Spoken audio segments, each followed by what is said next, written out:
If you're running a business today, it can feel like you're navigating a total storm, right? One minute there's a new regulation, the next a global trade dispute. It can feel like pure chaos. So, that leads to a really big question.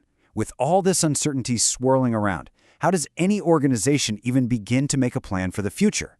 I mean, how do you chart a course when the map itself seems to be rewriting itself every single day? Okay, so let's break that down a bit. The forces hitting companies from the outside are just relentless. You've got new government rules, global trade disputes, consumer trends that change on a dime, massive tech breakthroughs, not to mention climate events and economic volatility.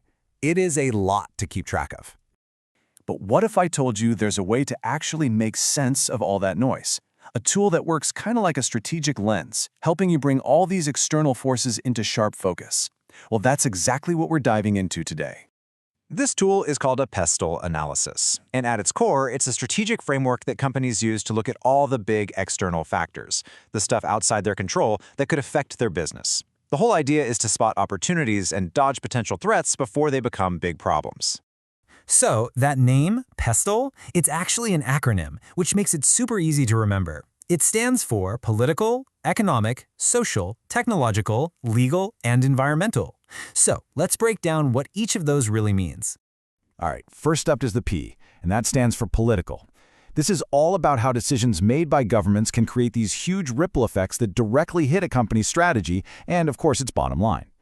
And you got to understand, these political factors can be a massive deal for any company. We're talking about things like government policies, tax regulations, trade restrictions and tariffs, and just the overall political stability of a country. Seriously, one single change in policy can totally reshape an entire industry. Let's look at a real-world example to see how this plays out. Take Reliance Industries in India. The government's policy continuity gave them the confidence to pour huge amounts of money into long-term projects, like their refining capacity. And then you have government initiatives like Digital India that directly fuel the explosive growth of their telecom arm, Jio. Okay, so that's political. Next up in PESTEL is E for economic, because government policy is one piece of the puzzle, but the overall financial health of a market, that's just as critical, if not more so. When we talk about economic factors, we're really looking at the big picture financial trends. Things like, is the economy growing, or is it in a downturn? What are interest rates doing? What about inflation or exchange rates? These numbers might seem abstract, but they have a direct impact on a company's costs, its prices, and how much people are willing to spend. And here's how that connection works in practice. For a company like Reliance, India's strong GDP growth, we're talking around 7 to 7.5%, means more people have more money in their pockets. And what does that lead to? Stronger consumer demand and higher retail sales. On top of that, moderate interest rates mean it's actually cheaper for them to borrow the massive amounts of cash they need for their big projects. All right, so we've got political and economic. The next piece of our puzzle is S for social. And this is where we shift our focus away from governments and markets and zoom in on people, their culture, their habits, their beliefs, and how they live their lives. So social factors cover all those important shifts in society. Think about things like cultural norms, population growth, and age distribution, or new lifestyle trends, or how people's attitudes are changing around things like health and well-being. These might seem like soft factors, but trust me, their impact can be absolutely huge. And the key here is seeing how these social shifts create massive opportunities. In India, for example, you have this incredibly young population. The median age is around 28, and they are hungry for data and digital content. That's a dream market for a company like Jio. At the same time, the explosion of digital payments, we're talking more than 80 billion UPI transactions in 2023 alone, that just swings the door wide open for their financial services business. All right, let's move on to T for technological. And in today's world, this one is, well, it's changing at lightning speed. And when we say technology, we mean way more than just the latest smartphones. We're talking about fundamental, game-changing shifts, like the rise of AI and automation. We're talking about new infrastructure, like 5G and the Internet of Things. And of course, the ever-present issue of cybersecurity. For any business out there, keeping up isn't just a good idea, it's absolutely essential. And you can see the very real, tangible benefits of this. By embracing 5G and edge computing, Reliance can offer its business customers super-fast applications with almost no lag time.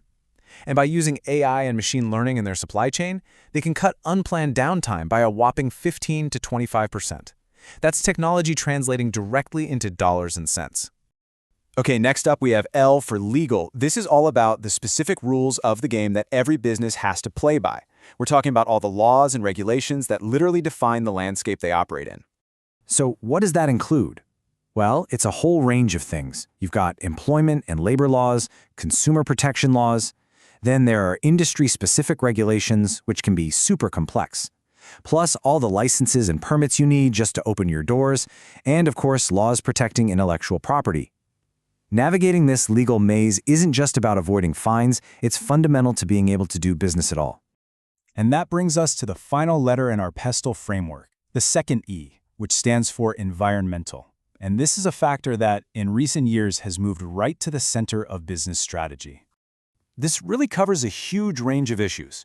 We're talking about the direct impacts of climate change, a company's carbon footprint, where they source their materials from, all the way to things like stewardship of natural resources, and even the risk of extreme weather events disrupting operations. It's a massive area of concern and opportunity.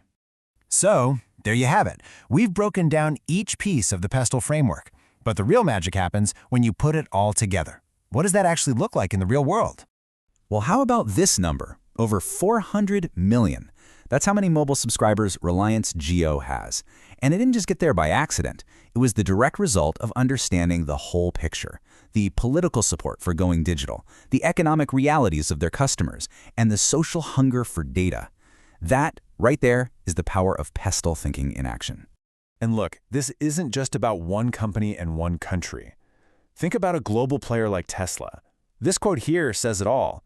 They have a global outreach and are subject to a whole variety of legal, political, and regulatory requirements, as well as social and economic conditions that they have very little control over. It just goes to show any big business is caught in this web of external forces. The only way to succeed is to understand them first.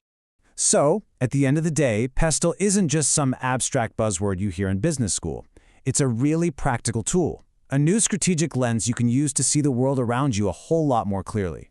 Now, of course, no tool is perfect, right? PESTEL has its pros and cons. On the plus side, it's pretty simple to use. It really forces you to think strategically, and it helps you spot opportunities and threats. But on the downside, it can sometimes oversimplify really complex situations, and in a world that changes so fast, there's always a risk that your analysis could be out of date almost as soon as you're done writing it.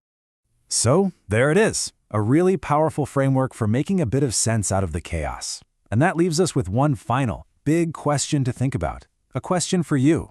Whether you're thinking about your industry, your company, or even just your own career, what are the unseen forces shaping your world right now?